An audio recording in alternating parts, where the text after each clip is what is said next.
में बताया गया है कि जब किसी की मृत्यु हो जाती है तो यमराज के दूत उसकी आत्मा को अपने साथ यमलोक ले जाते हैं, जहां उसके पुण्य और पाप कर्म का लेखा जोखा किया जाता है और फिर 24 घंटे के अंदर यमदूत उस प्राणी की आत्मा को वापस उसके घर छोड़ जाते हैं। यमदूत के द्वारा वापस छोड़ जाने के बाद मृतक की आत्मा अपने परिजनों के बीच ही भटकती रहती है और अपने परिजनों को पुकारती रहती है, लेकिन उसकी आवाज को कोई नहीं सुनता।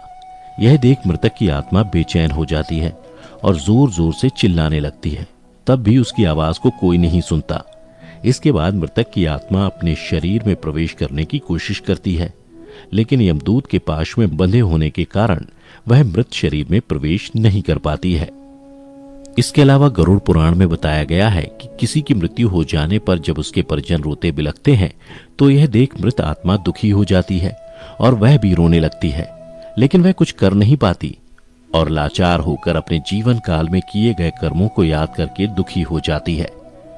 गरुड़ पुराण की माने तो जब यमदूत मृतक की आत्मा को उसके परिजनों के बीच छोड़ जाते हैं तो उसके बाद उस आत्मा में इतना बल नहीं रहता कि वह यमलोक की यात्रा तय कर सके। गरुड़ पुराण के अनुसार किसी भी मनुष्य की मृत्यु के बाद जो 10 दिनों तक पिंडदान किया जाता है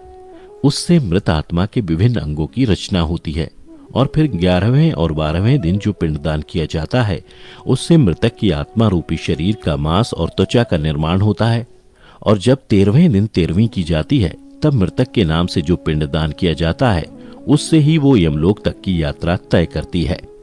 अर्थात मृत्यु के पश्चात 13 दिनों तक जो मृत आत्मा के नाम से पिंडदान किया जाता है उसी से आत्मा को मृत्यु लोक से यमलोक तक जाने का बल मिलता है। मित्रों, इसीलिए गरुड़ पुराण में बताया गया है कि जब किसी मनुष्य की मृत्यु हो जाती है तो उसकी आत्मा 13 दिनों तक अपने परिजनों के बीच भटकती रहती है और इसके बाद मृतक की आत्मा मृत्यु लोक से यमलोक के सफर पर निकल पड़ती है।